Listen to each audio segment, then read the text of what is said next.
Bueno, muy buenas tardes para todos. Gracias por la asistencia y bienvenidos a esta conferencia programada por la Asociación de Pensionados ASOPEN.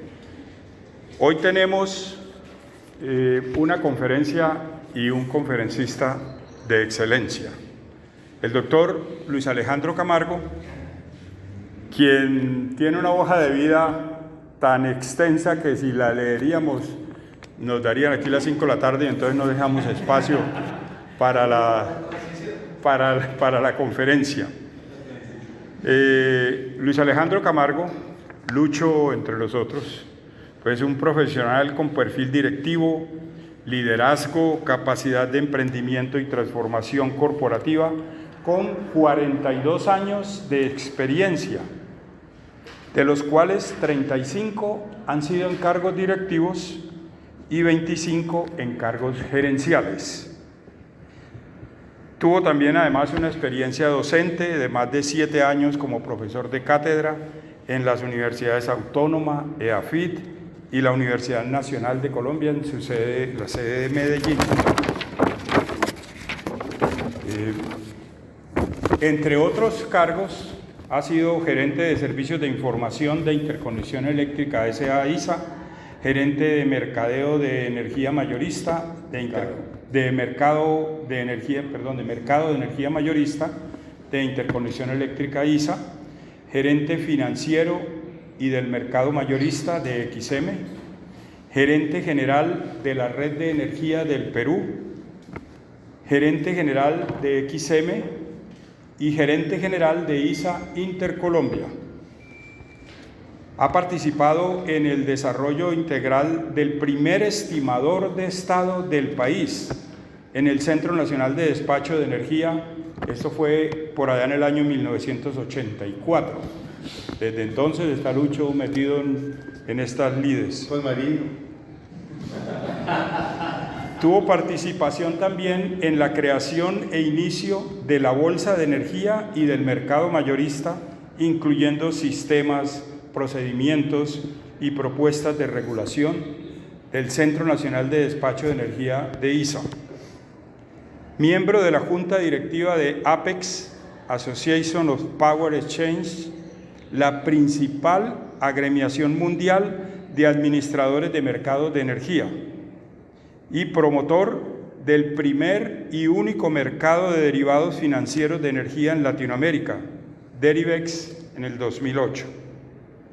Ocupó también la presidencia del Comité Colombiano de la CIER, Comisión de Integración Eléctrica Regional de Iberoamérica.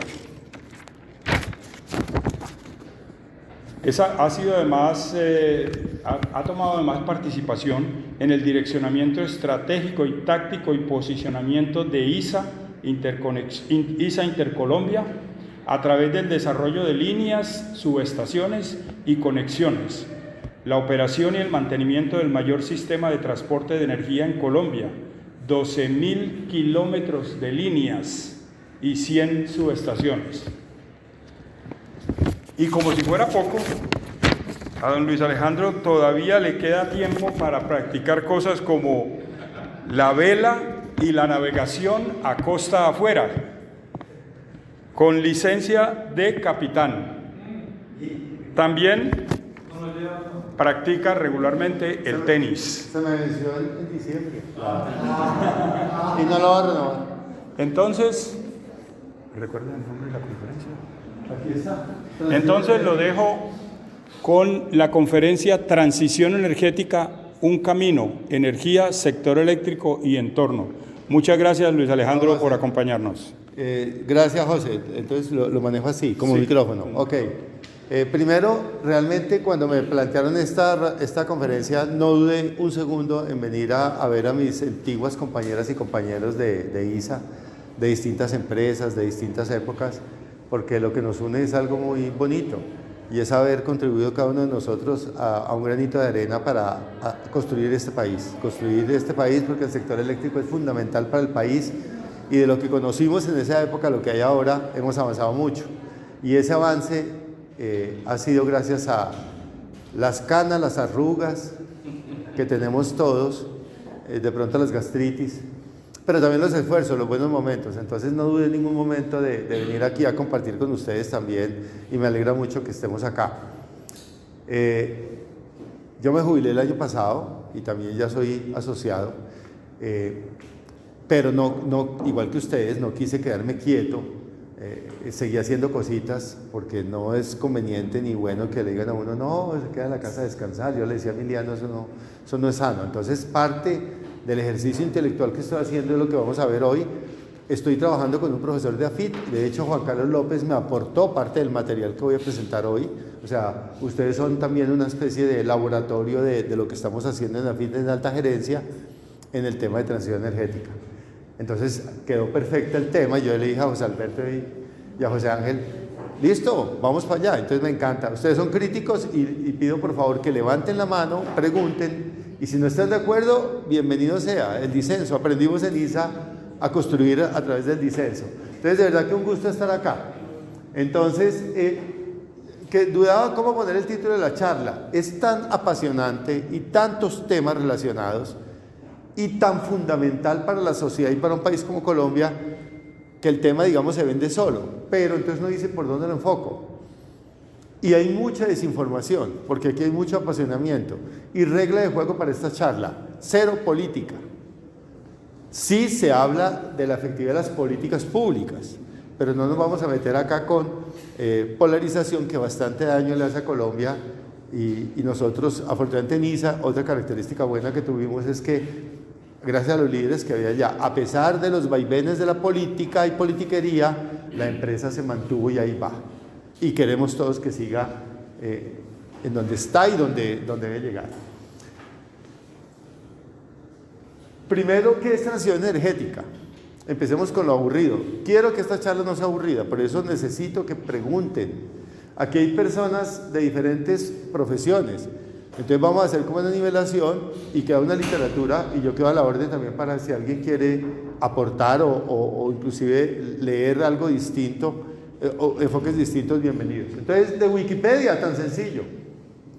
Es un cambio significativo en un sistema de energía que podría estar relacionado con un factor o con una combinación de factores tales como estructura del sistema, escala, economía y política energética. Gloria, hola. Generalmente se define como un cambio estructural a largo plazo en el sector energético, o sea, no es algo de corto plazo, y es algo, perdónenme la palabra, holístico, y es lo que le falla a muchos enfoques de transición energética. Debe ser holístico, no es simplista. Nosotros los ingenieros nos encantan los modelos y simplificar las cosas, pero hay momentos en que no se pueden simplificar. Las ciencias sociales lo saben mejor. De hecho, el ingeniero le pregunta al abogado, acuérdense lo que nos tocaba en el trabajo. Bueno, entonces, ¿qué? ¿Sí o no? Y el abogado le decía, no, depende. Y el abogado tiene razón, porque es que el mundo no es sí o no, el mundo es complejo. Y el enfoque de transición energética es holístico porque nos afecta a todos. La prueba de ello es que si en este momento se va la energía, nos toca ir a tomar café, si es que hay café caliente. Y si no hay luz, nos toca ir, mientras sean las 6 de la tarde, aprovechar la luz afuera para hacer algo. La energía es fundamental. Entonces, esta definición la dejo ahí, porque además va a seguir evolucionando. Pero esta parte me parece bacanísima, y me parece buena para retarlos a ustedes de meternos en este soñe. Pero ¿qué es energía? Porque habla la gente de transición energética, y generalmente no sabemos qué es energía. No sabemos, la usamos todo el tiempo. En Alemania hicieron una evaluación, le dijeron a la gente, describa los servicios públicos, y la gente describió los servicios públicos, y no habló de la energía eléctrica. Dijeron, pero no es que la energía siempre está ahí. Yo llego a la casa y prendo la luz y hay luz, y conecto el aparato y carga, siempre está ahí, suponemos que es así, y eso no es automático ni gratis. Entonces, el concepto de energía, y vamos a verlo, y los voy a retar a ustedes, de que efectivamente sabemos muy poco de la energía, a pesar de que muchos de nosotros, todos prácticamente, trabajamos en una empresa de energía. Empezando por lo siguiente, la teoría más aceptada y sobre el origen del universo en el que vivimos, dicen que hay muchos universos, es esta. Lo llaman algunos el Big Bang, pero los más puristas dicen que ese nombre está mal hecho. Es que en alguna parte del espacio y del tiempo había un punto, y ese punto era pura energía, y era un punto infinitesimalmente pequeño. Todo lo que el hombre conoce en el universo actual, en teoría está ahí. ¿Por qué saben? porque cuando retroceden la película en el tiempo, eso los científicos hay muchas teorías, y no son hipótesis, ojo, son teorías sustentadas en hechos y datos, que es otra cosa que también me gusta mucho porque eso aprendimos en ISA, a trabajar con hechos y datos. Uno está bien formado metodológicamente en eso. Y no sé si ustedes lo han visto cuando uno interactúa en otros grupos o algo. Ay, pero es que usted siempre... Nosotros cogimos una disciplina, es parte de la cultura bonita que tenemos, hechos y datos. Entonces, había un punto de energía. Y después el universo se expandió, hubo una inflación. Después fue una época oscura del universo, después empezó a iluminarse, se crearon los elementos, primero el hidrógeno, se creó la materia y la antimateria, no vamos a hablar de antimateria, y se creó la energía visible y la energía oscura, no vamos a hablar de energía oscura, vamos a hablar de energía que no es oscura. Eso también existe, la mayoría del universo es energía oscura y nadie sabe qué es. Y después viene y se ioniza el universo y hasta que finalmente... aquí estamos en la frontera, esto se calcula que son casi 14.000 millones de años, y lo saben los científicos, los últimos telescopios lo han confirmado, de que miran al borde del universo y ven el pasado, y son 14.000 millones de años más o menos que se creó. Entonces, hoy lo que tenemos es una energía distinta de la energía primordial. Entonces, ¿qué es energía? Todo es energía, y energía es todo. Todo es energía y energía es todo. Por ejemplo, la materia, nosotros físicamente, está demostrado también ya científicamente, que después de que el hidrógeno se expandió, se volvió a concentrar por la gravedad y empezó a crear elementos más pesados a través de la fusión nuclear, que es la que ocurre en el Sol, hasta que hay unas estrellas tan grandes que explotan y producen materiales pesados, y de ahí salen el hierro, el oro, el uranio, etcétera, pero el carbono, entre otras cosas, sale de ahí. El Sol va a producir carbono y nosotros estamos hechos de carbono. Entonces nosotros somos energía, solo que energía concentrada. Y esta es la famosa ecuación de Einstein. La que es más conocida es este pedacito. La energía es la masa por la velocidad de la luz al cuadrado. Maravilloso, porque mezcla la velocidad, la luz, que también es energía, al cuadrado, lo multiplica por la masa y le mete otra cosa acá de momento que no vamos a mirar. Es decir, esto es si una partícula va acelerada, pero supongamos que una partícula está quieta. La energía es la masa por la velocidad de la luz al cuadrado. ¿Y eso qué tiene que ver con nosotros? Mucho, porque la era atómica desentrañó y demostró que esta teoría era verdadera, o sea que la materia es energía. Y como el mundo necesita energía, pues una manera de sacarla es de la materia, en sus distintas formas. Entonces, esa es la famosa ecuación de Einstein que nos motiva. Entonces, pensemos en un cubito de azúcar. Un cubito de azúcar pesa 1 gramo, más o menos. O un cubito de 1 centímetro cúbico de agua pesa 1 gramo. ¿Cuánta energía tiene eso? ¿Cuánta energía el universo concentró en 14.000 millones de años en un cubo de azúcar? La respuesta es 90 terajulios. 90 terajulios. Aquí me tiré la conferencia, entonces algunos de ustedes dirán, me quiero parar y me quiero ir. Este man nos va a dictar una clase de física. No. Pero la energía hay que medirla de alguna manera. Y como no se mide en forma uniforme, por eso es que sabemos tan poquito de la energía. Porque no se mide en forma uniforme. El método que se llama el método occidental de medidas francés, el MKS, metro, kilómetro, segundo, lo define como julio. Y 90 teras son 90.000 gigas. Y 90.000 gigas son 90 millones de megas. Y 90 millones de megas es este número, que es gigantesco, es en trillones, de kilogramo por metro cuadrado sobre segundo cuadrado. ¿Esto qué es? Esto es acelerar un peso o una masa cierta cantidad, cierta altura. El ejemplo que les doy, que es un julio, es coger un vasito de agua que tenga 100 centímetros cúbicos. Un vaso de agua puede tener 100 centímetros cúbicos o 100 gramos, ¿cierto?, de agua, y levantarlo 1 metro. Si yo hago eso con una gravedad que es 9.8, casi 10, supongamos que es 10, al hacer eso, o sea, cojo un vasito de agua de acá y lo subo acá 1 metro, gasté 1 julio de energía. Y el agua quedó con 1 julio de energía más. Y si no me la cree, déjesela caer en el pie. Esa energía potencial se llama, porque así funcionan los embalses de todas estas. Al soltarla, se vuelve energía cinética, o sea, velocidad y movimiento, y finalmente en el pie voy a sentir el guarapazo del impacto respectivo, o sea, ahí hay energía. Entonces un julio es eso. Ahora, ¿quién usa julios en el día a día? Nadie, los físicos.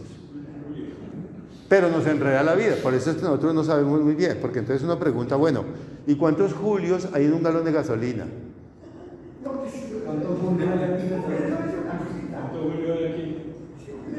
Pero sería interesante, bueno, entonces ¿cuántos julios hay en un kilovatio hora? Vamos para allá. Llegó otro espectador, no.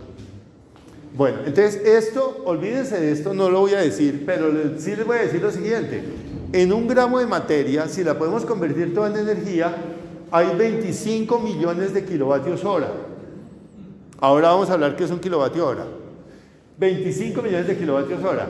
Esa es como toda la energía que produce Hidroituango con sus 2.400 megavatios de capacidad full cuando se termine Hidroituango durante 10 horas. O el equivalente a lanzar, a subir, ya les hablé del vasito, pero un gramo de materia convertido en energía alcanzaría para subir 1 millón de toneladas de masa, 10 kilómetros de altura, más arriba del Everest. O sea, la materia es energía concentrada. Y cuando hablan precisamente que el agua es energía.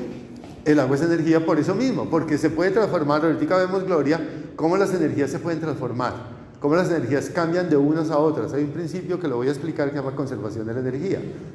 De hecho, por ejemplo, tú te paras de aquí, de esta sala, te vas corriendo, gastas energía y te calientas, se vuelve calor. Entonces, la energía va cambiando en sus distintas formas, pero al final todo es energía. O sea, yo no sé, y no me voy a meter en temas filosóficos, pero aparentemente el universo es energía e información y tiempo. Esa vaina les dejo la inquietud para que lo busquen por ahí porque es una locura. Más aún, energía y tiempo tienen una relación muy extraña. Eso dejémoslo a los físicos puros. Pero mire, entonces, aquí la conclusión, ¿cuál es? 1 gramo de materia de masa es una altísima concentración de energía. Se puede volver luz, se puede volver calor, se puede volver energía eléctrica para la humanidad, se puede volver algo tan perverso como luz y calor para destruir vidas humanas, que es una arma nuclear. En un arma nuclear, unos pocos gramos, porque sí se alcanzan a hacer gramos o miligramos de materia se vuelven energía. Hiroshima, Nagasaki, las bombas de hidrógeno. Bueno, entonces es energía. Y la energía viene en distintos sabores y colores. Entonces, a ver, esta de arriba, allá a la izquierda, ¿qué es? ¿Esa energía es qué tipo? Sí, pero... sí, solar, pero ¿el sol qué produce? Produce 2 tipos de energía. ¿Ah? Calor y luz. Que entre otras cosas el calor son ondas infrarrojas muy parecidas a la luz, ¿cierto? Calor y luz. Calor y luz. Perfecto. Que es lo mismo que produce quemar. ¿Esta qué tipo de energía es? Química. Está almacenada a través de unos compuestos químicos que al hacer una reacción química dentro de un equipo cerrado, produce electricidad. Es una reacción química. Esta energía química es otro tipo de energía.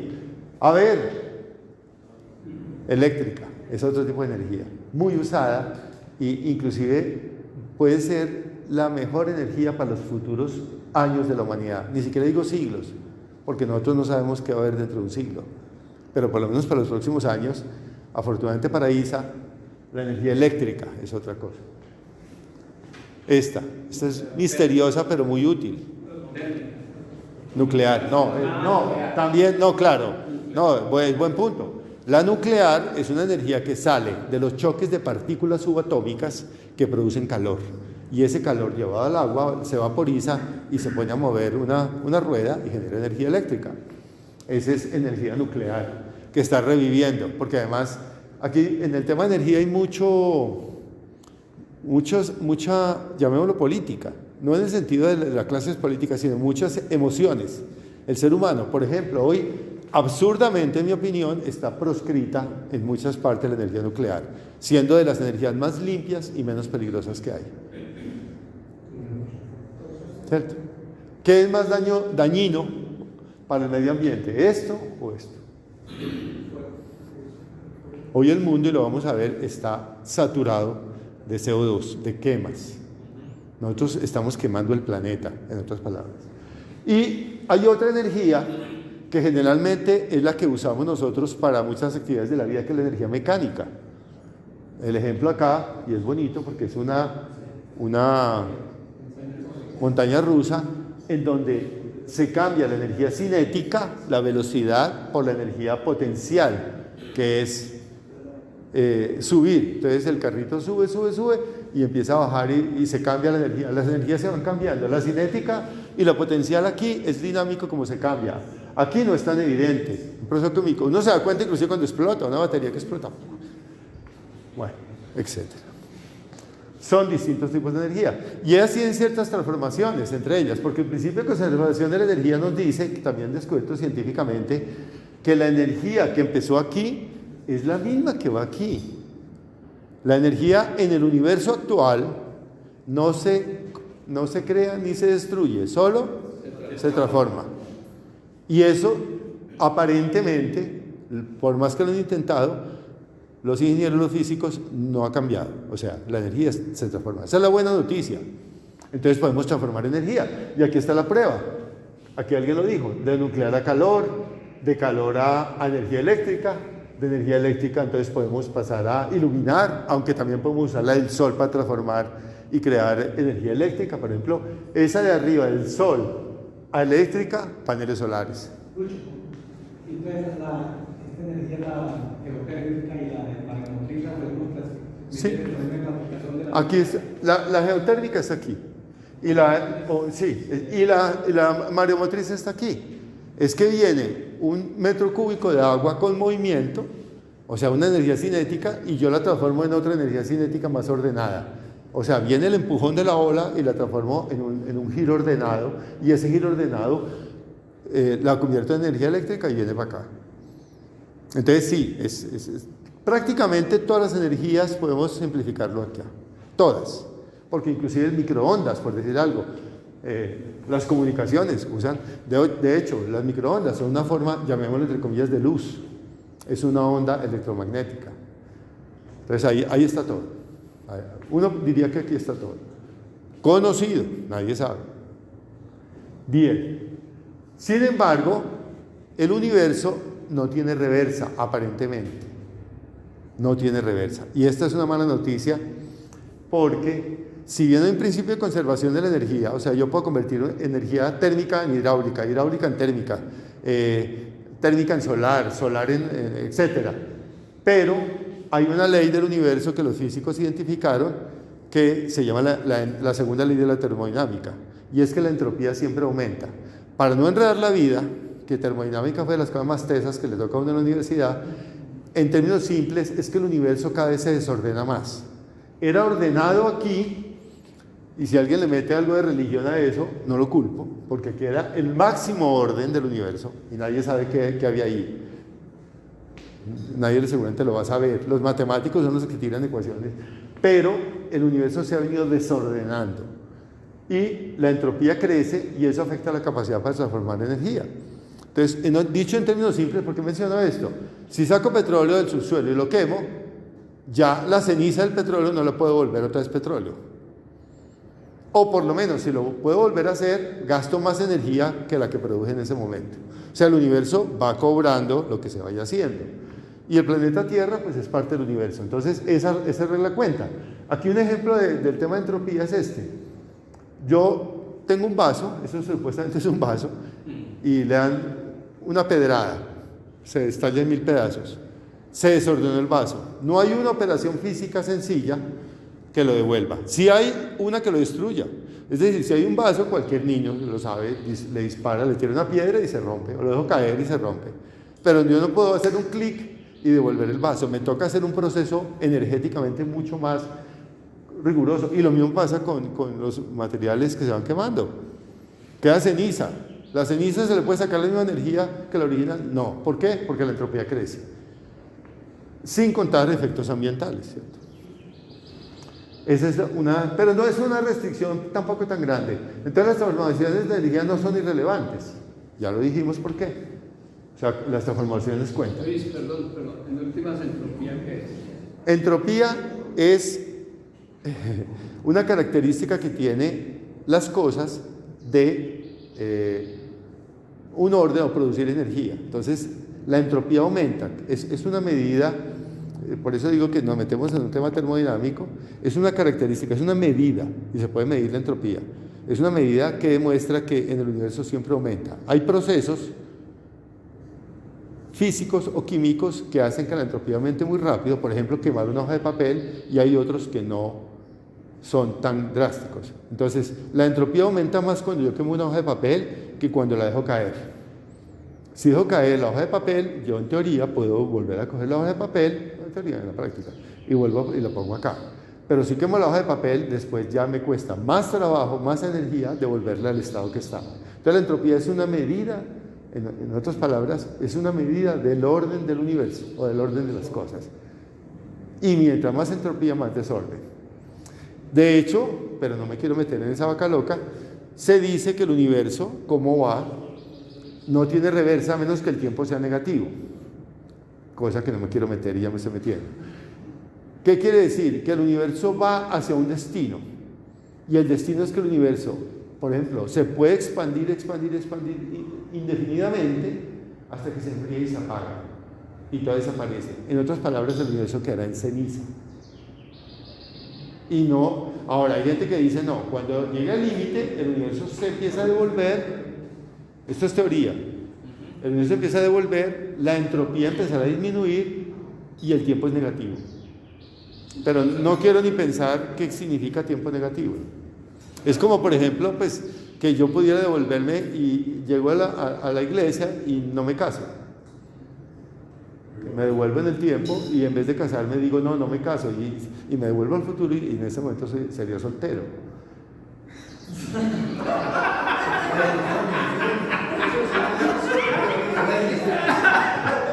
Pues yo digo, imposible que el universo lo haga uno tan feliz. Bueno. Entonces ya dijimos que un julio era 1 kilogramo por 1 metro cuadrado sobre 1 segundo cuadrado, o 1 kilogramo movido 1 metro a una aceleración de 1 metro por segundo. Y como la energía y la propuesta es que sigamos hablando de energía, y los científicos afortunadamente están empezando a hablar toda la energía en kilovatios hora. Me encanta eso. Porque había unidades, a Marino Matías le tocó, BTUs, ¿te acuerdas? Algunos, yo creo que si algunos no saben qué es BTU, no importa, están bien. British Thermal Unit. Cuando inventaron los aires acondicionados los británicos, dijeron hay que medir la energía de los aires. Entonces inventaron el BTU. Eso no lo usa nadie hoy. Los petroleros lo usan un poco. Hay otra muy famosa, sobre todo por parte de las mujeres. Caloría. La caloría. Esa es otra medida de energía. ¿Cuántas calorías tiene este paquete de papitas? 160. No, mejor como galletas que tiene 80. Esa caloría. Son todas medidas de energía. Y el kilovatio hora, que son 3.600.000 julios. O sea, cuando ustedes pagan 1 kilovatio hora en la casa, en el contador, es como si hubieran tomado un vaso de agua de 100 gramos y lo hubieran subido 1 metro 3.600.000 veces. Entonces hay que ir pensando si la energía eléctrica es cara o no. Y si la gasolina es cara o no. Váyanlo pensando. Ahorita hacemos una encuesta a ver si la gasolina es cara o no. Entonces, ¿qué es 1 kilovatio hora? ¿Y cuánto cuesta? ¿Alguien se atreve a decirme acá una empresa de energía eléctrica, la más famosa de América Latina, qué es 1 kilovatio hora? No me va a decir que 3.600.000 julios porque no la valgo. ¿Qué es en la práctica? Les voy a dar un ejemplo. Un televisor de 100 vatios, o sea, unas 60 pulgadas. Eso pueden ser 100 vatios. Ese televisor, ¿cuántas horas prendido seguidas requeriría para 1 kilovatio hora? 10 horas, perfecto, 10 horas. Entonces mire, eso es, y eso vale más o menos ¿cuánto? 500 y pico. Uy, se nota que no pagan los servicios. 800 pesos, por ahí va la cosa. ¿O es que estás en régimen subsidiado? No. El estrato 1, 2 y 3 son subsidiados, pero el estrato 4, que es el promedio, vale como 800 pesos al kilovatio hora. En la costa están peleando porque allá está 1.000 y pico. por distintas razones. De hecho, hay un despelote en la costa. Temas de mercado mayorista también, tema muy bacano. Entonces, eso es 1 kilovatio hora. ¿Y cuánto cuesta? Ahora, si uno pregunta la utilidad que produce, por ejemplo, el caso del televisor que pongo el ejemplo, si yo veo 10 horas televisión y pago 800 pesos, ¿eso es caro? O si en un computador estudio 20 días por ahí, con 1 kilovatio hora, 20 días. Bueno, hay que calcularlo, porque el computador se gasta 15 vatios, una cosa así.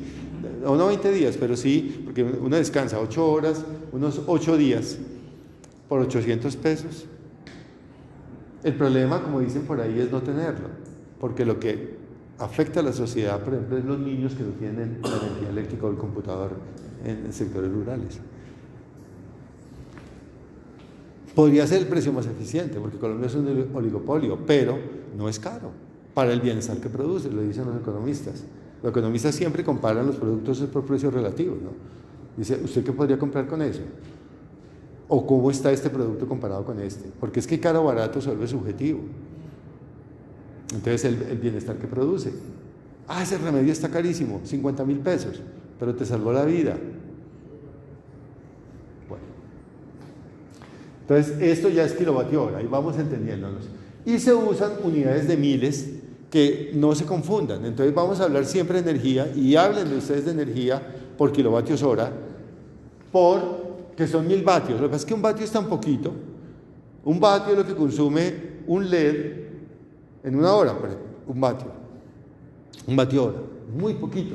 O sea, lo que consume una instalación de Navidad, esos poquitos vatios. Entonces, el kilovatio hora ya es una medida significativa y se agrupa en 1000, se llama megavatio hora. Y en 1.000.000, o sea, en 1000 megavatios hora, 1 gigavatio hora. Y 1000 gigavatios hora en 1 teravatio hora. Entonces, es que la gente se descresta a veces con esto. Y los periodistas ni se diga, porque además si le meten amperios, voltios, henrios, ahí quedó loco. No, pero la energía, vea, es o en julios, o en kilovatios hora, o en calorías. Es lo que se está usando hoy. Inclusive BTUs yo no volví casi a escuchar. Entonces, esas son las unidades. No se asusten cuando Juan Carlos Morales, que ayer hablamos con él, dice, Colombia consume 220 gigavatios hora de energía eléctrica, en promedio. Ahí está. Quiere decir que consume 220.000 megavatios hora. O sea, el equivalente a 220.000 megavatios, una central así de gigante durante una hora. Eso es todo. Y no se le puede quitar la hora. Energía requiere hora, porque si se le quita la hora queda en potencia. Ahora, ¿cuál es la diferencia entre potencia y energía? Siempre nos confundimos con eso. Les voy a dar un ejemplo que nunca les olvide. Ustedes tienen un carro y suben los balsos, van para ISA y van tarde, y Javier Gutiérrez está en la reunión, como era él. No, perdona, un minuto. Entonces, van tarde. Entonces usted tiene que subir los balsos. Si el carro sube rápido, es un carro que tiene bastante potencia. Si sube despacio, es baja potencia. Pero la cantidad de gasolina que lleva en el tanque, la energía, que usted diga, bueno, llegué a tiempo a la reunión de los balsos y arranqué para Cartagena y me varé en Santa Rosa de Osos, tenía poca energía. O sea, la energía es la cantidad de combustible que tiene alguien, esa es la energía. Cuando uno come muchas calorías en papitas y todo, esto es pura energía. Energía acumulada. En Colombia, en promedio, una familia colombiana consume 170 kilovatios hora al mes. De hecho, esa referencia se usa inclusive para los subsidios. 170 kilovatios hora al mes. ¿Eso es mucho o poquito? Depende como de la energía. ¿Colombia es un país rico o pobre? Pobre. El consumo de 170 es un consumo bajo. Bajo. Lo vamos a ver más adelante. En Colombia consumió, solamente para dar un ejemplo de los teravatios, 80,27 teravatios hora. O sea, 80.270 gigavatios hora el año pasado. Es un ejemplo de unidades. Ahora, ahí viene la pregunta, a ver qué tan bueno estamos en energía. ¿Cuántos kilovatios hora? No transformando la masa en energía como la ecuación de Einstein que mostré, no. Sino si yo quemo y uso la energía calorífica y química de la gasolina, ¿cuántos kilovatios hora tiene un galón de gasolina? Hagan la cuenta en la cabeza rápido de la siguiente manera. ¿Un kilovatio hora vale? 800 pesos, 820 pesos. Y un galón de gasolina, estamos hablando de galón, vale 15.000. ¿Cuántos kilovatios hora? Es una buena conversión. Pues es energía, estamos hablando de energía. Ahora alguien me podrá decir, no, es que el motor de gasolina, ahorita vamos a ver eso. ¿Alguien la hizo? Pues es 15.000 dividido 800. 20. Cierto, debería ser 20. Un galón de gasolina tiene en promedio 41 kilovatios hora. 41 kilovatios hora. Eso tiene un galón de gasolina en energía térmica y química. O sea, la que uno puede quemar. Y la prueba está que ponga un galón de gasolina y tire un fosforito y verá. O no lo haga, claro, pero hipotéticamente, hágalo en la mente. Riega un galón de gasolina y tire un fósforo y salga corriendo. Eso es bárbaro, la energía que tiene. En cambio, un kilovatio hora, pues uno diría, hago un corto, pero eso es corriente y potencia. Pero una batería es la que tiene. Entonces, ¿es cara la gasolina o no? ¿Quién cree que es cara la gasolina?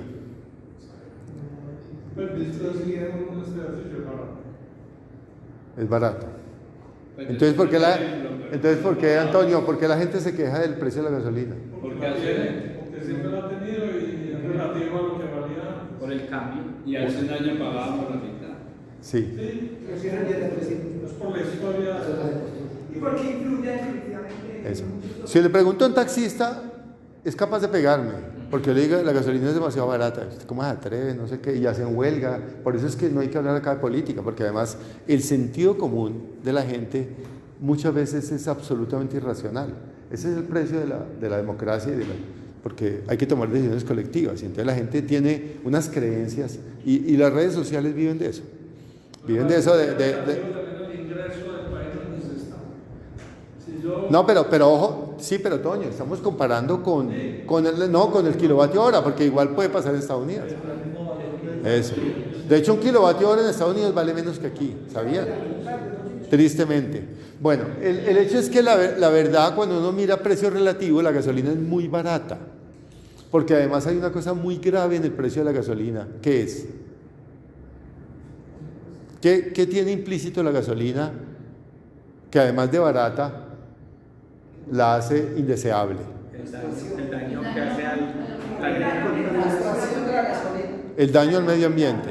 No renovable. Listo, el daño al medio ambiente. O sea, no internaliza los efectos que tiene sobre algo que todos usamos, que es el aire. ¿El aire cuánto vale? Nada. Ya lo están valorando, ahorita lo vamos a ver, pero el aire no valía nada. Entonces, usted queme aire y entonces la gasolina debería tener internalizado. Y aquí los voy a dejar más toreados, para que quedemos todos bien berracos, como dirían los promotores del no, para que queden bien berracos. Y es, los combustibles fósiles son subsidiados en el mundo. Es decir, de los impuestos de la gente se transfieren recursos al sector petrolero y gasífero. ¿Qué es lo que ha pasado acá? Aquí está este gobierno, y sin calificar, es un hecho, no un juicio, está desmontando los subsidios a la gasolina. Claro, tiene un impacto popular, pero noten esto. Pero esto también genera una oportunidad muy grande, porque si la gasolina es muy barata y se pone al precio que debería ser, la electricidad se vuelve más competitiva. Ahora, vamos a hablar de carros eléctricos. Un carro compacto, como los que tenemos todos, puede más o menos tanquear 10-12 galones, ¿cierto? Entonces, pongámosle 10, para hacerlo sencillo. Entonces, guarda 410 kilovatios hora, ¿cierto? 410 kilovatios hora. Sí, a 41 kilovatios hora cada galón y guarda 10 galones, 400 kilovatios hora. ¿Cuántos kilovatios hora almacena un Tesla equivalente? Un Tesla es un vehículo eléctrico, no por hacerle propaganda, pero es de los más famosos del mundo porque es muy bueno. Sí, No, es muy bueno. El número 1 en metas en Estados Unidos. En el mundo ya es el BYD. ¿Alguien tiene BYD? Vamos a tener BYD algún día en la vida, les aseguro. Build Your Dreams. Ese es el carro más vendido en el mundo. Pero ¿cuántos? Entonces digo, 451 kilovatios tiene almacenados en gasolina un carro. Para quemar además. Y un vehículo eléctrico Tesla, ¿cuántos tiene? Póngale cuánto. Entre 50 y 100. 90 es un buen valor. El modelo más avanzado puede tener 90. Y la autonomía es casi la misma. Fíjense la eficiencia de uso de la energía eléctrica. O sea, una cuarta parte, una quinta parte de la energía es la que usa un carro eléctrico comparado con un carro de gasolina. Y el carro eléctrico contamina en su fabricación, pero en su uso prácticamente cero emisiones. Un término. La autonomía es que es la misma. ¿Qué pregunto? ¿Cuál es la autonomía? Sorprendentemente, más o menos aguantan eso. Un Tesla aguanta 500 kilómetros y un tanqueado de gasolina aguanta unos 500 kilómetros también. Entonces, más o menos lo mismo. Y la razón también está aquí, pero esto es mucho detalle, no voy a entrar a esto por el tiempo. Y una de las razones es que la gasolina tiene altísima concentración, se llama densidad energética. En cambio el Tesla no se puede, porque las baterías tienen muy baja densidad energética. Esta tabla es para decir eso, no la miren que se confunden, es para decir eso. O sea, la gasolina es un combustible altamente denso, tiene una capacidad energética impresionante. Un galón de gasolina es una cantidad berraquísima de energía instantánea. En cambio, una batería es mucho más densa. El ejemplo, ¿cuánto pesan más o menos los 10 galones de gasolina del carro? 30 kilos. Más o menos 2.9 kilos. Pero está bien, 30 kilos. ¿Y sabe cuánto pesa una batería de un Tesla? Una batería. 500 kilos. En este momento pesamos 500 kilos. No, y va a seguir así. La tecnología ha avanzado. 500 kilos. Media tonelada. Entonces, porque es el tema de densidad energética. El problema de las baterías es ese. Por eso las baterías no son la panacea, ojo con eso. Y aquí hablan, no, es que vamos a llenar de baterías. Yo no estoy en ISA, entonces yo puedo decir, no, nuestra estrategia es llenar de baterías el país. Eso no va a pasar por ese tema.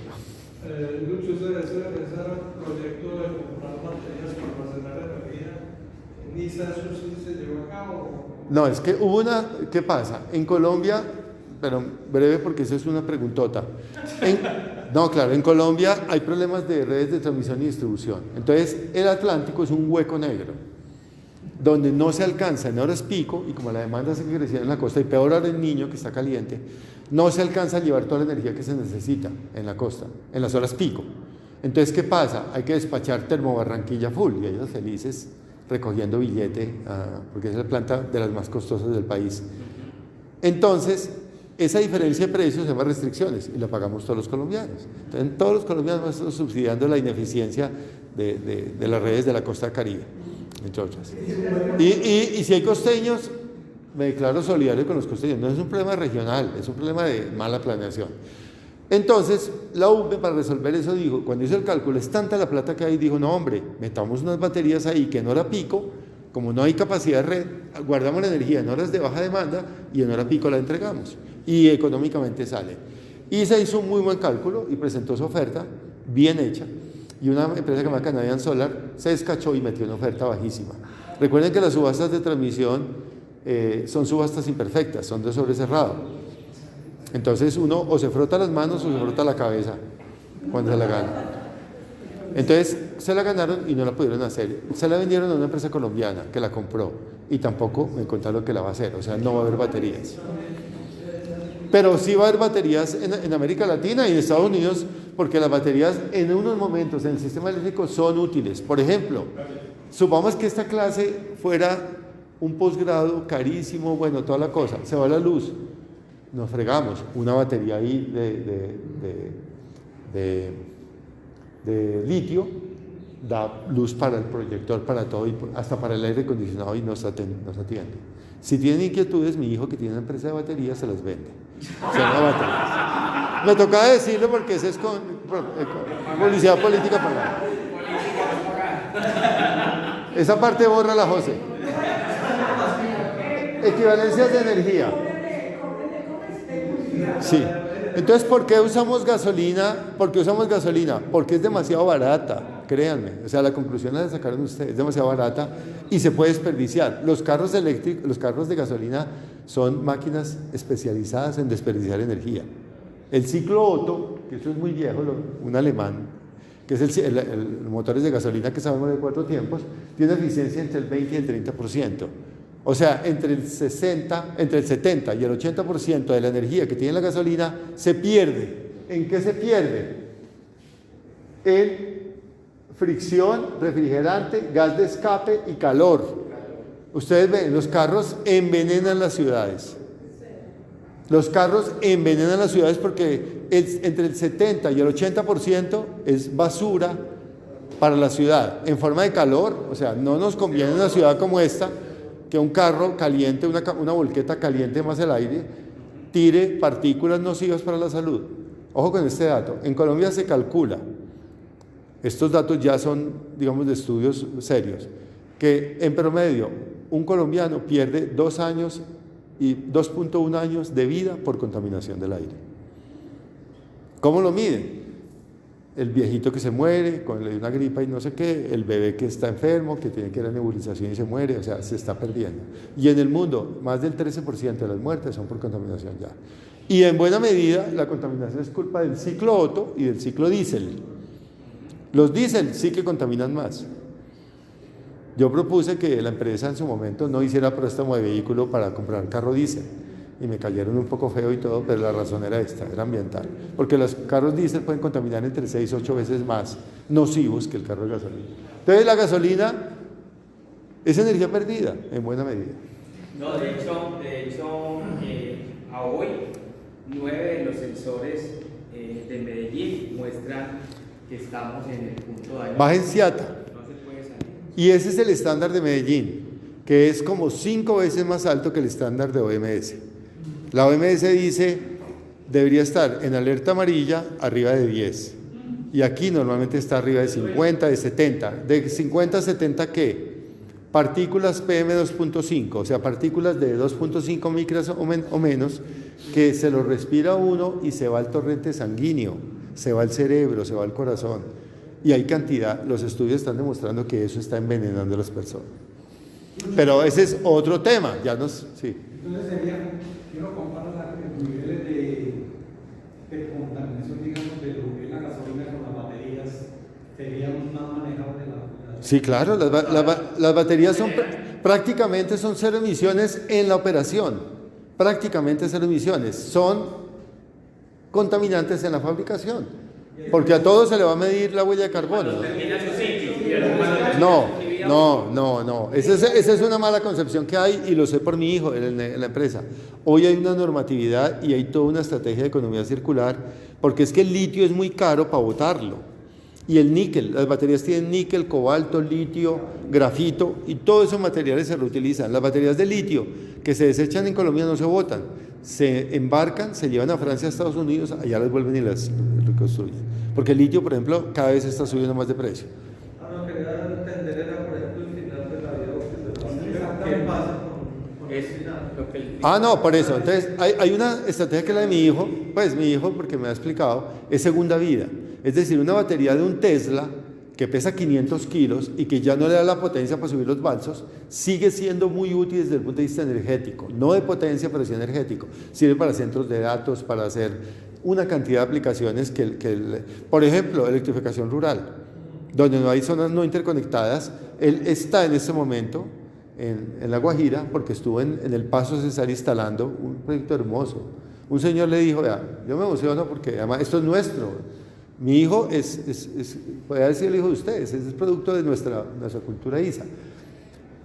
Fue, instaló y me dijo, el señor campesino me dijo, venga, lo invito a un vaso de agua fría, que es la primera vez en la vida que tengo nevera y tengo agua fría. Paneles solares afuera, no hay interconexión, es paneles solares afuera, las baterías de él, aquí tengo las fotos, y la nevera del señor. ¿Usted sabe lo que una nevera le cambia la vida a la gente? O a un niño el internet o un televisor. Exacto. En el Paso Cesar, él estaba esta semana instalando eso. Entonces ha habido mucha manipulación de información sobre la vida útil de No. las baterías. No, lo que pasa es que sí, pero en esto hay que seguir leyendo y estudiando, porque mira, no hay tiempo, porque aquí me salgo, José, un poquito del tema, pero es bien interesante, y es el siguiente, y yo creo que alguien como Gloria, que es experta en esto, lo puede explicar mejor que yo. Cuando uno compra un carro, toda la vida tuvo los siguientes paradigmas: que el carro se puede vender bien, que no sé qué, que no compre un cariño verdadero, etcétera, ¿cierto? Pero uno calcula casi siempre el CAPEX, que llamamos nosotros en los proyectos, nuestra Raúl, acuérdate, pero no mira el OPEX, porque el OPEX es estándar. ¿Qué es el OPEX? El gasto normal, porque entonces los carros de gasolina hay que cambiarles aceite, hay que echarle gasolina cada semana o 2 semanas, hay que cambiar el aceite, el filtro, que no sé qué, que no. Un carro eléctrico no tiene el OPEX de un carro eléctrico es muy bajito, porque el motor eléctrico, lo vamos a ver, es absolutamente eficiente. Entonces, la gente compara más los CAPEX, dice ese carro es muy caro porque dice, en 7 años, en 5 años me toca cambiar las baterías, y las baterías valen 30 millones de pesos o 40, pero tendría que traer a valor presente el CAPEX y el OPEX para tomar una decisión racional. Y estoy seguro que muchos carros eléctricos de hoy son, en el ciclo de vida que usted espera de su carro, más baratos que el carro de gasolina. Pero el carro de gasolina tiene una entrada más baja porque tiene un ingreso, porque uno compra un carro de gasolina por decir algo 100 millones y el equivalente eléctrico vale 150. Uy, pero el de 100 millones cambia el aceite, hágale toda la cosa. El eléctrico no. El eléctrico tiene llamémoslo un overhaul, que llamamos nosotros, de baterías después. Y va a haber un mercado de baterías que seguramente lo van a reemplazar. Ya vi una empresa aquí en la 30, cerquita, bacanísima, en Socia, que son emprendedores porque los estaba asesorando a Socia, pues ayudándoles. Y es una empresa que coge un carro de gasolina y lo convierte en eléctrico y lo registra en el tránsito con todo. Y son carros viejos. Y lo cogen, le quitan el motor todo y le ponen baterías y es hecho con ingeniería colombiana y queda eléctrico. No tiene pico y placa, etcétera. Cerramos el paréntesis. Alejandro, esas baterías tienen una recarga. En ese momento ya pasa de no contaminar a contaminar a través de lo que le está inyectando la recarga, que es tal vez como la pregunta que yo me hago cuando se habla de esa... No, las baterías hoy, la tecnología que se está usando mucho, que yo conozco, pues hay más, son iones de litio. Esta tiene mucho litio y tiene níquel, grafito, cobalto. Entonces, esas baterías, cuando se termina la vida útil, se pueden darle segunda vida o se llevan a reciclaje. Y el reciclaje extremo significa moler literalmente la batería y con procesos químicos volver a sacar los elementos y vuelven y la arman. O sea, hay economía circular. No se bota. Lo que botan de las baterías al final es muy poquito, todo prácticamente se reutiliza. Como si al final de la vida útil sí, pero en el transcurso, digamos, de la operación del Tesla, ¡pum!, se me agotó la batería, tengo que ir a recargarla. Claro. Eso, al estar recargándola, vuelve el sistema normal a funcionar. Entonces ahí actúa nuevamente lo que no queremos que siga contaminando. ¿Por qué? Energía... No te entiendo. Sí. ¿Cómo hago yo para...? Cuando tú recargas la batería, usas energía eléctrica. Y la energía eléctrica, dependiendo del país, es limpia, medio limpia o totalmente limpia. De hecho, hoy, por ejemplo, en Colombia se va a comprar energía totalmente limpia. ISA en la sede, eso lo hicimos nosotros, ISA en la sede compró energía de EPM certificada que era totalmente renovable. Entonces, y en ISA hay baterías y hay paneles solares y hay... Entonces, cuando tú cargas el carro, usa la misma energía eléctrica que estás usando para todo el resto de cosas. La misma. De todas maneras, lo que va a haber es un cambio también, digamos, en la demanda. Claro. En la demanda de energía. Se va a subir la demanda de energía. Sí. Si no tenemos todo el respaldo. Ya te entendí. Pero buen punto. ¿Y eso es malo o bueno que suba la demanda de energía? ¿Eso es malo o bueno? No, la demanda es buena, pero como... Pero no todo el mundo dice. ¿Ustedes se acuerdan de las campañas de ahorro de energía? No consumo energía, ¿se acuerdan? Pero depende, por eso depende de para qué juegue. O sea, si juega... No, pero Gloria, yo te pregunto, tú vendes seguros y lo haces muy bien además, y disculpa, te pongo de ejemplo en el buen sentido. ¿A ti te conviene que la gente compre más seguros o menos seguros? A nosotros como sector nos interesa que se electrifique la economía, ahí se mencionó. Electrificar la economía significa ir sustituyendo otras fuentes de energía por energía eléctrica. Y va a haber más redes, más generadores, más cosas. Es decir, sí, claro, siempre y cuando la tarifa no suba mucho. O sea, electrificar la economía es bueno. Y un carro eléctrico, El 80% de la contaminación de Medellín, estadística, porque lo vimos en el programa de movilidad sostenible, viene no de los automóviles, el pico y placa es por el tráfico, no por contaminación. Los automóviles particulares contaminan entre el 4 y 6%. El 80% lo contaminan buses, busetas, camiones y volquetas. Y comete el error Medellín de pasar la autopista por toda la mitad para que vengan y los que van de la costa a Cali dejen toda la contaminación del Valle de la Aburrá. Pero bueno, me estoy saliendo del tema, volvamos porque yo les dije al principio, esto es apasionante, porque además las secuelas que tiene esto nos afectan a la vida a todos. Entonces continuemos. Bueno, el carro eléctrico, por el contrario, que estamos hablando de eso, tiene entre 75% y 99% de la eficiencia. Es decir, de la energía que le entra, la que se convierte en energía útil para lo que yo quiero, en el caso de un carro es para que solo la fuerza mecánica inmovilice, energía que se transforma, es entre 75 y 99. ¿Quién me puede decir una máquina que es 99% eficiente y casi 100 eléctrica? Ah, Marino. El transformador es una máquina casi perfecta. Tiene más del 99% de eficiencia. Es decir, la energía que le entra por el alta, la que sale por baja o al revés. ¿Y poco escapa por calor? Sí, claro, gasta una energía de calor, campo magnético perdido, cositas así. Pero además, la energía eléctrica cuando se transforma así, cero contaminación. Aquí cero contaminación.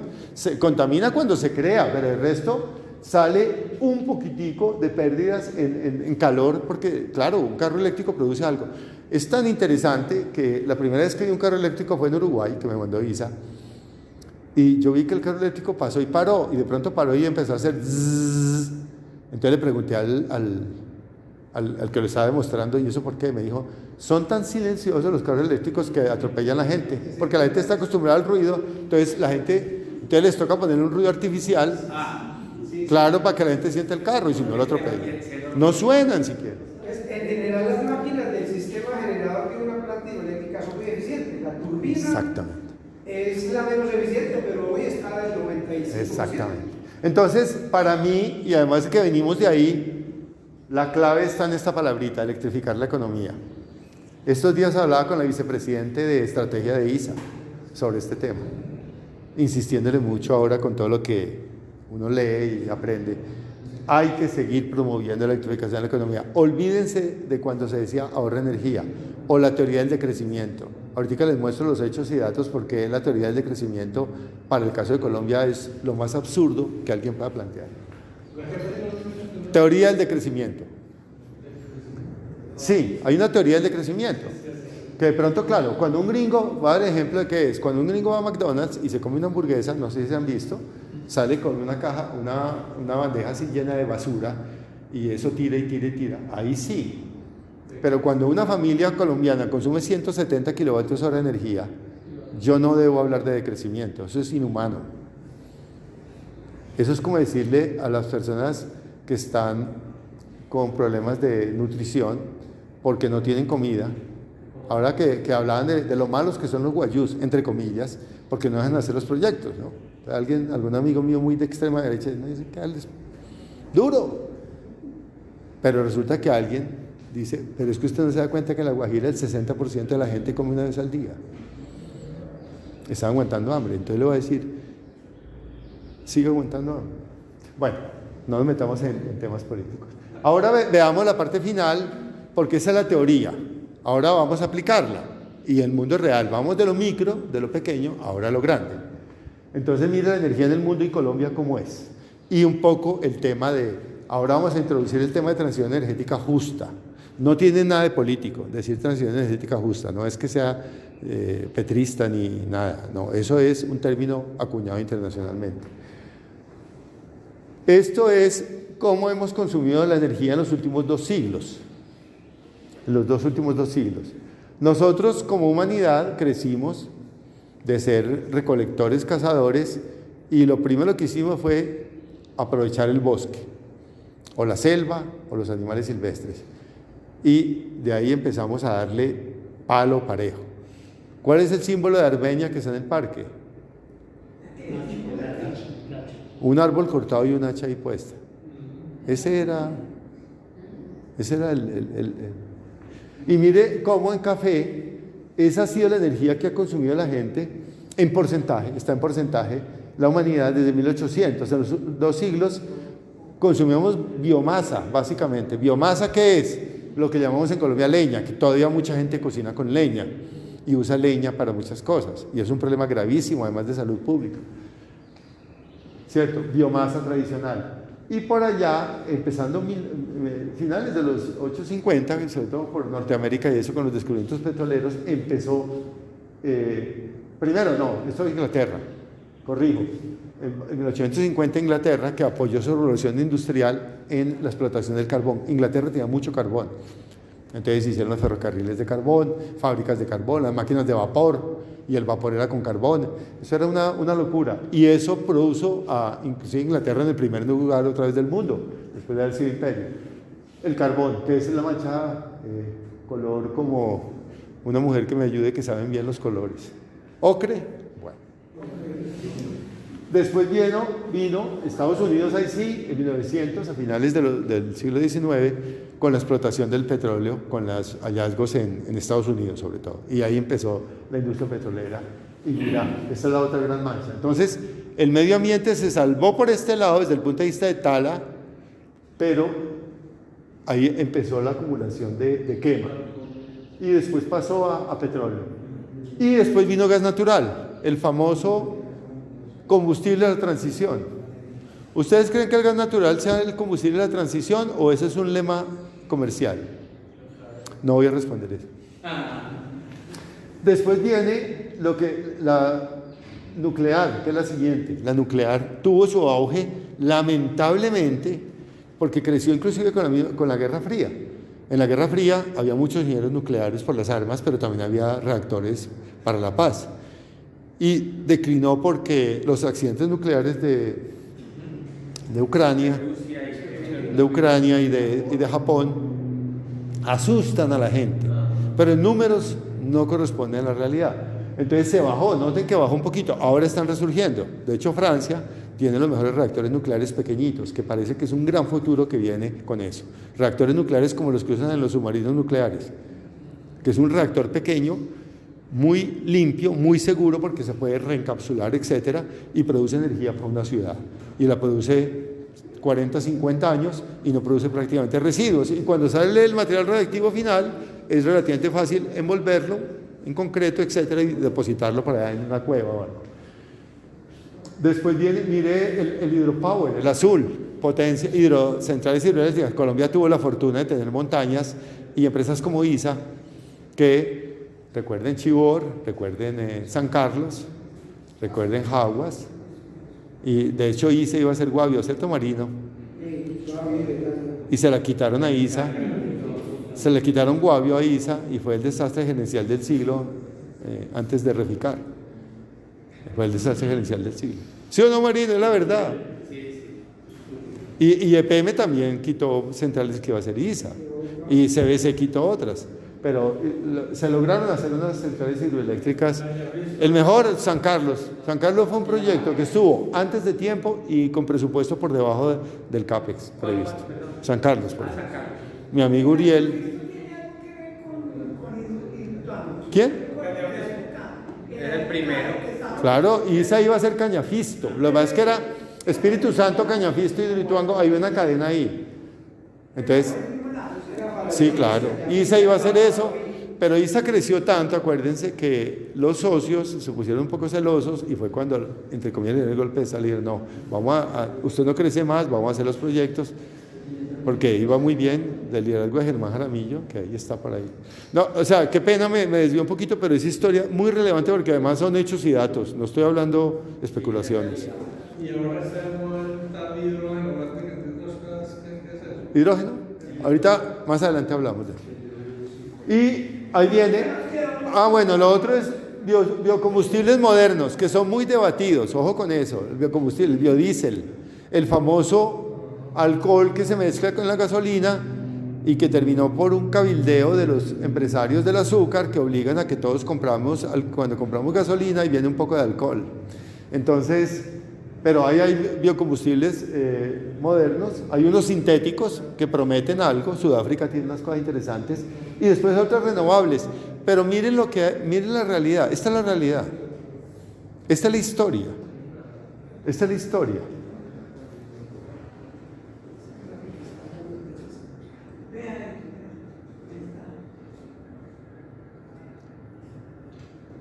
Esta es la historia. Y desde los años 50 se disparó el consumo de energía, porque como el anterior, o sea, el ser humano ha quemado todo lo que ha podido. No por perverso, no. Porque es que aquí los ambientalistas extremos a veces no entienden que es que la energía es vital para el funcionamiento de una sociedad. Es uno de los elementos más vitales, la seguridad y bueno, otras cosas, pero la salud, etc.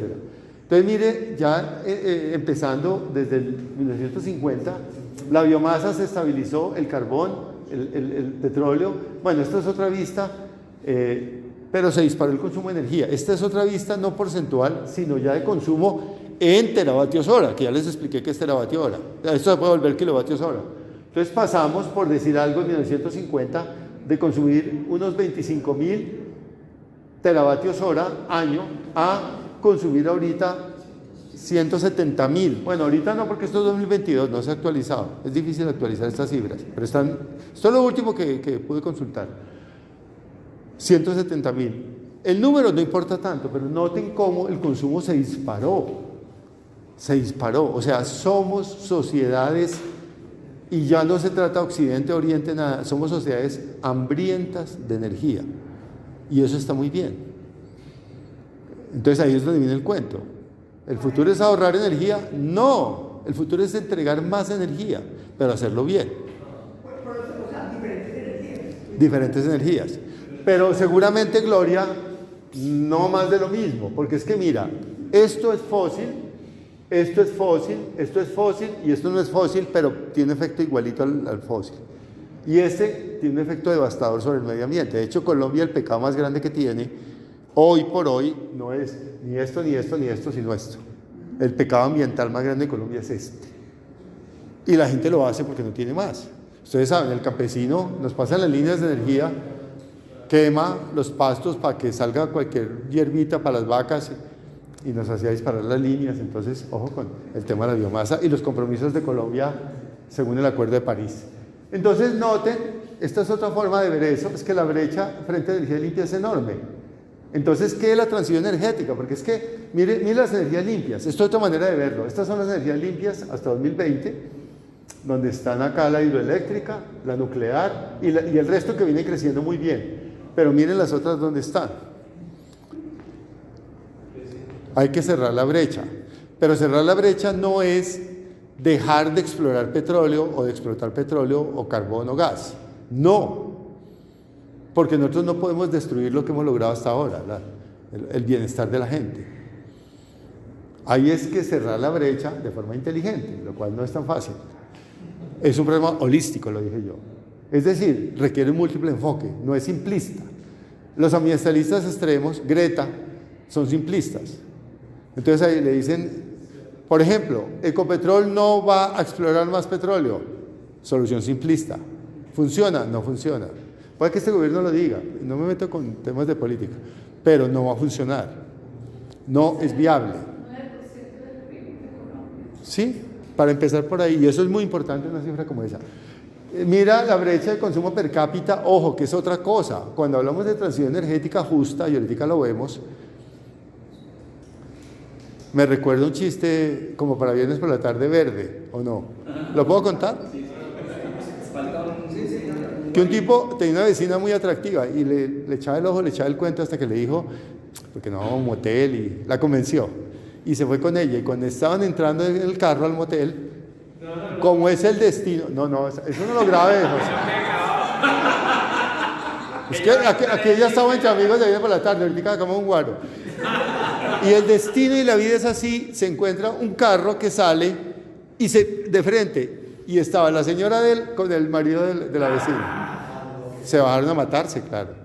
Hasta que dijo, no, un momentico, estamos en el siglo XXI, hemos evolucionado, somos civilizados, hagamos una cosa, que cambien las señoras de carro y nos vamos para la casa y tranquilo. Ah, bueno, listo. Un momentico, yo apenas voy entrando, dijo.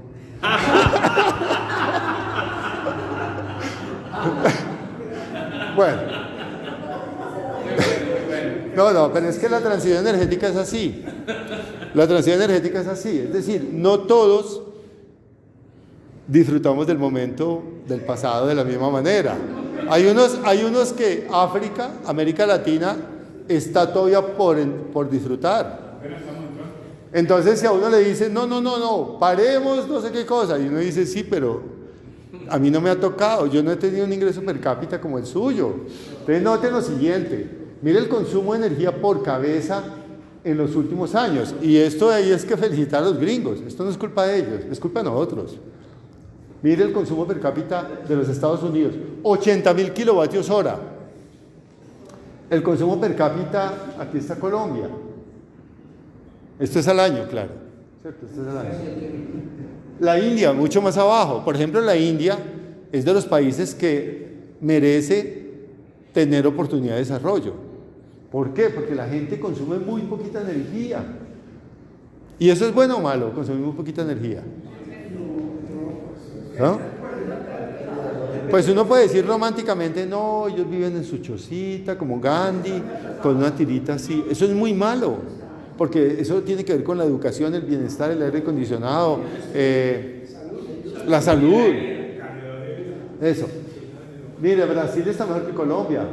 Sudamérica está acá. Estamos más abajo que el promedio. ¿Qué otra cosa? Cuando le digan que Colombia es rico, yo lo preguntaba mucho con los jóvenes, Colombia es rico o pobre, porque en la escuela que se respete le enseñan que Colombia es un país rico.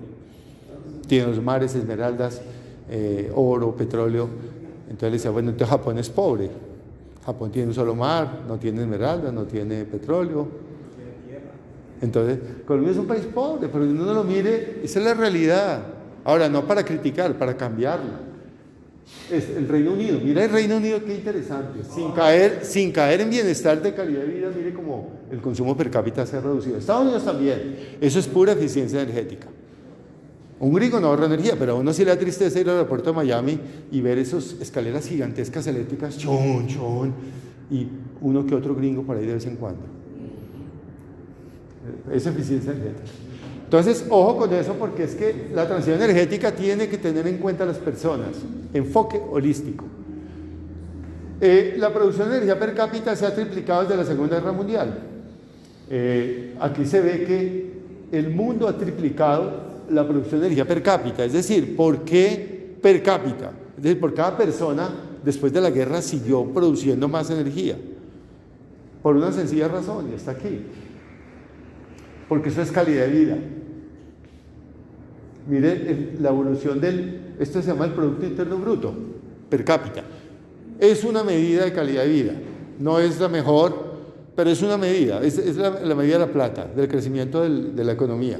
Hay otras mejores como el índice de desarrollo humano, no lo tengo. Por ejemplo, en Colombia sería muy bueno verlo, cómo está el índice de desarrollo humano, que mezcla otras cosas, pero este es una buena medida, es decir, claro, igual que las familias mientras más ingresos tengan, normalmente tienen más calidad de vida, es parecido.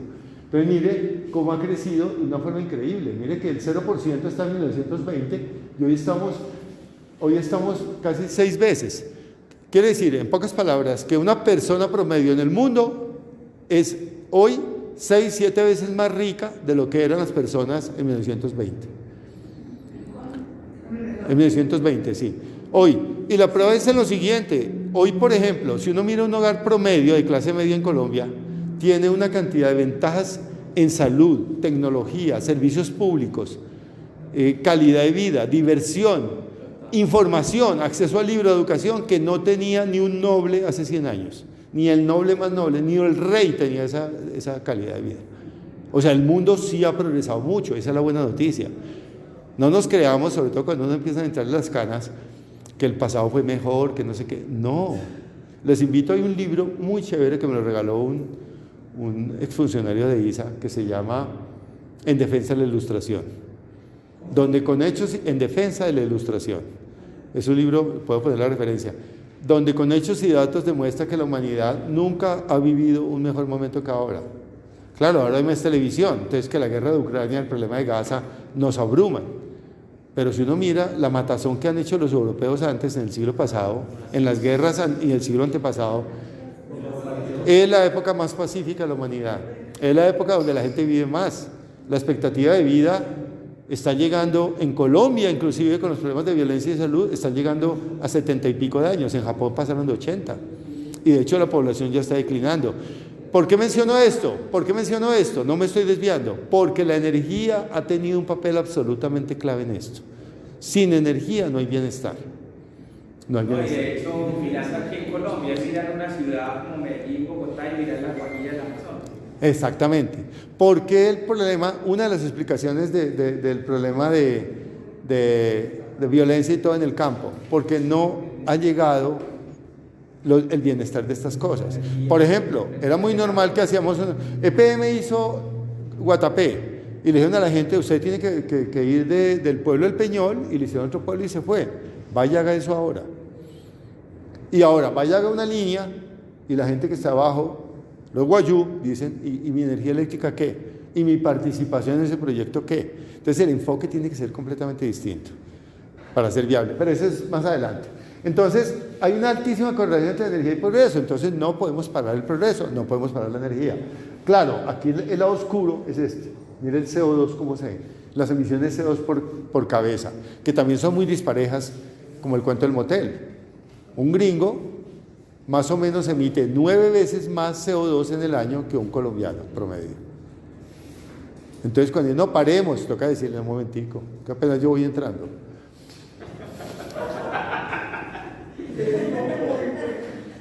Entonces, ya hemos introducido aspectos de la transición energética justa, y aquí viene el lado oscuro. El lado oscuro es que ese progreso ha tenido un precio enorme porque no la vimos venir. No la vimos venir como sociedad. Ni los especialistas. ISA inclusive fue pionera en el tema de medio ambiente. Acuérdense de Casa Verde.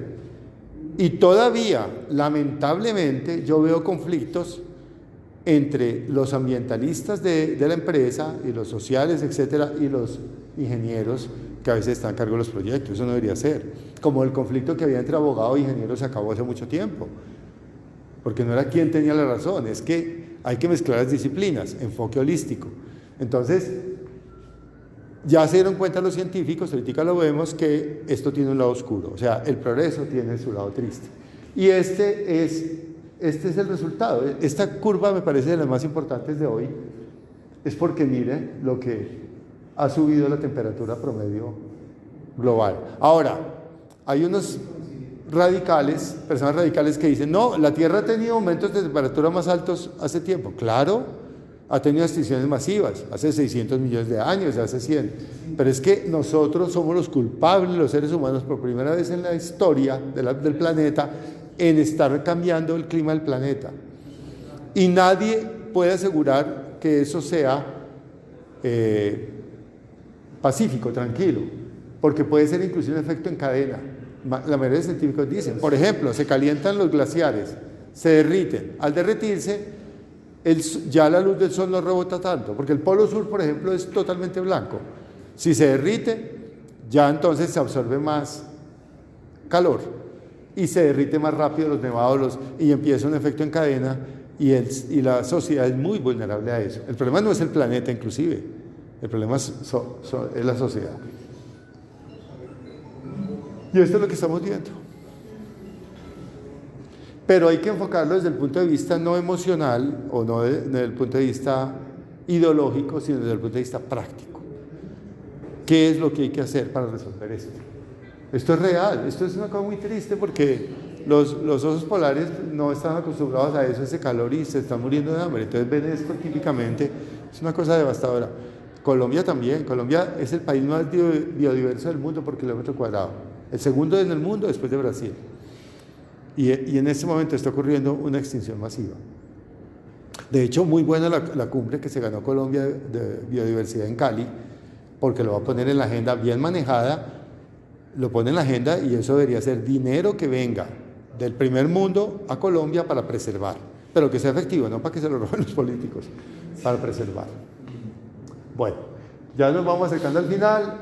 Entonces vamos hablando, hay una cosa muy importante, hubo muchos intentos, y no voy a hablar de eso, de llegar a acuerdos. Y los países ricos se dieron cuenta precisamente de lo que acabo de mencionar, que el problema no es dar plata, porque si dan plata se la roban. Porque los países pobres tienen esquemas de gobernabilidad vulnerables, no son tan auditados, no tienen los estándares, por ejemplo, que tiene ISA. ISA es una empresa muy organizada, la hicimos así. Eso no pasa en los países. Entonces llegan los recursos y se los dilapidan. Entonces hubo alguien muy genio que en 2015, o un grupo de personas, porque acuérdense de Kioto, no vamos a hablar de Kioto, y los países se van, vienen, se retiran. La posición de Trump, acuérdense que Trump también negacionista se quitó, Bolsonaro en Brasil. Esas son posiciones políticas a veces de conveniencia. Nosotros no vamos a hablar de eso. Pero lo cierto es que aquí un grupo de países en la COP21, que es Conferencia de las Partes, Conference of Parts, yo estuve en la de Egipto hace 2 años, yo estuve en Sharm el Sheikh, allá metido. Me mandó Juan Emilio, muy querido, o Bernardo, creo que Bernardo. Propusieron reducir los niveles de temperatura por debajo de 2 grados, porque hay una correlación muy alta entre emisiones y temperatura. Emisiones de CO2 equivalente, que se llama. ¿Qué quiere decir CO2 equivalente? La mayoría de emisiones son CO2, lo que tienen los carros, pero no son las únicas. Hay nitratos, sulfatos, metano. Por ejemplo, el metano, dicen, contamina 14 veces más que el CO2. Hace efecto de invernadero, o sea, calienta la atmósfera. El SF6, ¿quién puede decir algo del SF6? SF6 es una vaina gloria que tenemos los ingenieros electricistas que usamos en subestaciones y equipos encapsulados, que es muy aislante, un gas, pero contamina como 25.000 veces más que el CO2. 25.000 veces. Por eso le tiene pánico. De hecho, ISA mide rigurosamente los escapes de SF6. Los mide súper rigurosamente, porque ese contamina bastante. Claro, es tan chiquito que eso no cambia el número, pero reputacionalmente se ve muy mal, ¿cierto? Que alguien diga, mire, ISA dejó escapar 1 kilo. 1 kilo de SF6 a la atmósfera equivale a 25 toneladas de CO2. Es que casualmente, Marco Tulio me comentó esta semana, Marco Tulio Sánchez, que la Unión Europea ya sacó una regulación para prohibir el uso de SF6. Ya están sacando eso, porque contamina mucho. Y por ahí derecho, Néstor, la Unión Europea, por ejemplo, ya no permite carros de diésel a partir de... No estamos tan locos en Intercolombia, porque prohibió los diésel ya estos días, y prohíbe los carros de combustión. El motor Otto que les mostré los prohíbe a partir de 2030. Prohibidos. Hoy, Londres tiene zonas donde uno puede ir por efectos de contaminación. Londres, Boston, Madrid, donde hay que pagar un peaje ex-ante si uno quiere ir porque dice está dañando la calidad del aire. Eso lo debería tener Medellín. Eso lo debería tener Medellín. Pero políticamente no es aceptable. Bueno, vamos terminando, ¿cierto? Entonces, reducir por debajo, y para eso a cada país le dieron un NDC, una cuota, y los países firmaron, entre esos Colombia, una cuota en que dice usted se compromete a reducir emisiones para llegar allá. Lo bueno es que digamos que muchos de los países se comprometieron y van superando la meta. Por ejemplo, ISA ya declaró que quiere ser carbono neutral, Empresas Públicas de Medellín, o net zero se llama en inglés, carbono neutralidad, con distintos alcances, ¿no? Es decir, mi proceso misional, porque también uno dice, sí, ustedes cero emisiones, pero compra productos muy contaminantes. Entonces, mira, aquí les dejo la referencia, este libro vale la pena leerlo, por eso lo puse hoy para que lo lean, es muy suave de leer, de Bill Gates. Si estuviéramos en el medievo, Bill Gates sería declarado santo en la religión católica, no tengo la menor duda. Otro día les cuento por qué. Pero de hecho lo que dice Bill Gates en este libro, cómo evitar el desastre climático, dice, son 3 cosas. 1, hay que llegar a 0 emisiones, hay que trabajar todo el mundo a bajar a 0 emisiones. ¿Se puede? No se puede, y sí se puede. ¿Por qué no se puede? Industria, etc. Pero ¿cómo sí se puede? Hay una cosa muy buena derivada, que estoy trabajando ahora en eso, les cuento, derivada del Acuerdo de París que se llama el mercado de carbono. Hay mercado obligatorio y voluntario, no hay tiempo de hablar tanto de eso, pero hay voluntario. Por ejemplo, Conexión Jaguar. Conexión Jaguar es una estrategia espectacular en donde ISA dice, yo voy a resembrar Cáceres, Antioquia. Es decir, cogió un bosque destruido por minería ilegal, una zona destruida por minería ilegal, y sembró bosque, llegó a la biodiversidad.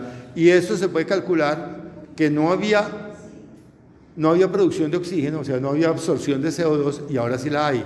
Y hay empresas expertas en Colombia muy buenas ya que van y dicen, listo, esto tiene tantas toneladas, y esas toneladas se venden. Entonces supongamos que Siemens en Alemania dice, yo bajé, pero estoy produciendo 10.000 toneladas al año de CO2. Compra las 10.000 toneladas a Cáceres, a Concepción Jaguar, y como el aire es uno solo en el planeta, él puede decir, yo demuestro que soy carbono neutral. Entonces la carbono neutralidad se puede lograr de dos maneras: reduciendo donde se puede reducir o comprando donde no se puede reducir, y comprando proyectos que sí funcionen. Segundo es herramientas de que ya disponemos como energía solar, eólica, de la manera más rápida e inteligente. Colombia tiene un problema, es que con tanta normatividad social y ambiental que tiene, no es que la normatividad social sea mala, no. Los indígenas y las comunidades negras tienen derechos constitucionales que hay que cumplir, pero hay que hacerlo en forma eficiente. ¿Para qué? Para que esos proyectos solares y eólicos se puedan hacer, por ejemplo, en La Guajira. Ahora están frenados, ustedes han visto las declaraciones de Celsia, es una cosa preocupante. Entonces, eso hay que resolverlo, por ejemplo. Y construir más energía solar y eólica. De hecho, los gobiernos recientes han tenido una buena estrategia en Colombia, y es que no cobran aranceles y bajan el impuesto de esos proyectos. Es una manera de que la política pública facilite que la generación eólica y solar exista. Me contaron ayer que ya en Colombia está en pruebas 1.300 megavatios solares. 1.300 megavatios solares. Medio Hidroituango, más de medio Hidroituango. Eso se puede, o sea, sí se puede hacer. ¿Por qué en medio de todo esto la hidroeléctrica, que es de las más limpias, no está dentro? Sí está. Jugando un papel. Se considera renovable. Es que es renovable, pero no es que no sea. La otra cosa es que la hidroeléctrica no es tan linda como aparenta. Porque cuando hace el hueco del embalse, destruye bosque, y eso se lo tiene que contar. En una buena contabilidad le dicen, señor, usted dañó todo este bosque, por lo tanto ya tiene emisiones. Recuerda que destruir un bosque es el equivalente, y es el pecado de Colombia, a generar emisiones. Primero. Y segundo, el agua produce metano, que es muy contaminante. Los embalses producen metano. Y hay otro pecado, y es, si no se trata bien el tema social, lo castigan porque le dicen, usted fuera de todo, no le dio enfoque holístico, usted está atropellando comunidades. Pero yo, preciso, me refiero a las pequeñas. También, ya son renovables, y tienen, más aún, ganan créditos de carbono. Yo sé de renovables en Colombia, que hay muchas además, porque hay una ventaja normativa. Es que no todo es malo, créanme, pero no hay tiempo. En el despacho, las pequeñas centrales hidroeléctricas, que son esas de menos de 20 megavatios, entran al despacho económico en la base, o sea, no ofertan, son tomadoras de precio. Quiere decir que toda la energía se la compran. Es una medida espectacular. Yo no estoy como muy enterada de eso, pero he escuchado que esa gente está dedicada a comprar. Compraron, a HMB le compraron todas las que tenía. Y hay promotores. Yo tenía a Gabriel Jaime, que iba allá a la empresa, porque él iba a que el mercado le ayudara. Él promovió una cantidad, y se siguen desarrollando en Colombia, y tienen una ventaja. O sea, si hay cosas buenas, se pueden hacer. Y crear tecnología de vanguardia que ayude a alcanzar los objetivos. No somos el país más innovador nosotros en tecnología, porque es normal, no tenemos los laboratorios y todo. Por ejemplo, una de las cosas promisorias que se van a hacer, que se están trabajando, es la fusión en frío, ¿cierto? ¿Qué es lo que pasa en el Sol? En el Sol, por presión gravitatoria, dos átomos o más de hidrógeno se acercan tanto y se comprimen que superan unas barreras nucleares que hay ahí y se convierten en un átomo de helio o varios átomos de helio, y eso produce una gran cantidad de energía, que es la que recibimos nosotros del Sol. Eso sucede, y en la Tierra ya lo saben hacer, pero en bombas atómicas, pero no en un proceso que produzca energía constante. Esa fusión en frío la están investigando, y hace 30 años dijeron, en 30 años la tenemos, y hoy dicen, en 30 años la tenemos. Los científicos se burlan de eso, porque dicen, esta tecnología, porque es muy complejo, es con plasmas para manejar millones de grados y tener ahí un material que no explote, sino que produzca energía, y eso manejarlo, eso requiere una vaina muy tenaz. Pero esas tecnologías van a llegar. Está el hidrógeno, que preguntó Néstor. El hidrógeno, el problema es que el hidrógeno es carísimo producirlo. Hay hidrógeno de todos los colores. Hay uno muy contaminante que viene de la explotación petrolera, el hidrógeno gris. Pero el más limpio es el hidrógeno azul, que se produce por electrólisis. Pero si yo tengo energía eléctrica en electrólisis, la vendo a 800 pesos kilovatio hora, y es mucho mejor que producir hidrógeno, y carísimo.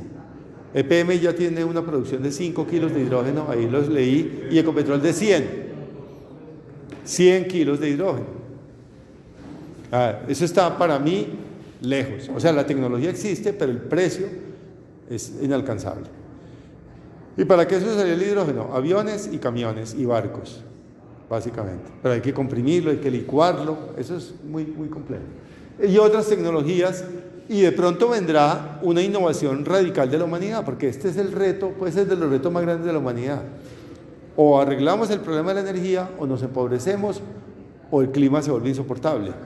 O nos acabamos como seres humanos. El planeta no, las cucarachas seguirán ahí. Bueno.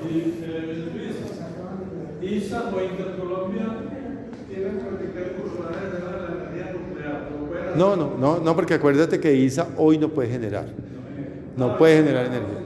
Ecopetrol sí, por eso tiene el hidrógeno, y Ecopetrol tiene como 1.500 megavatios de generación propia. Y de hecho sí se hay acuerdos para que, sí, es grande. San Carlos. Exactamente. Entonces Ecopetrol va a usar ISA para hacer mantenimiento, ingeniería y toda la construcción de su parte eléctrica, incluyendo Ecopetrol va a usar a ISA, y es una jugada muy buena para agilizar la transición energética. Esa fue la jugada de la compra. Ahora, hay otra cosa que se llama el panel intergubernamental sobre el cambio climático. Este es uno de científicos y de la ONU, que la ONU está muy criticada, pero no existe un mejor organismo que la ONU que haya inventado la humanidad en su historia. Puede ser muy criticada, pero es lo mejor que tenemos. Es lo mejor que tenemos, ¿cierto? Donde hay, de hecho, los judíos están furiosos con la ONU ahora, pero la ONU es la ONU. Ellos tienen científicos y ellos dicen, efectivamente, el cambio climático es producido por el hombre. El hombre ha producido el cambio climático. Y entonces miren estas de las últimas gráficas que presento, que es muy interesante. Miren la acumulación de emisiones. Son 51.000 millones de toneladas que se emiten al año hoy por hoy a la atmósfera de CO2 equivalente. Y miren por países y a qué se debieron. Empecemos el primero, Norteamérica. El 23%, o sea, de todo el calentamiento global que hoy se produce, históricamente Norteamérica ha sido el responsable del 23%, Europa del 16%. Y lo que está en color es lo producido por combustibles fósiles, por quemar combustibles fósiles. Pero miren lo interesante de Europa. Europa es casi todo combustibles fósiles. Estados Unidos deforestó, y aquí está la deforestación. Y mire América Latina. América Latina, el 11%, pero el pecado de América Latina no es tanto quemar combustibles fósiles, que es el verde oscuro, es haber destruido el medio ambiente, que genera CO2 también.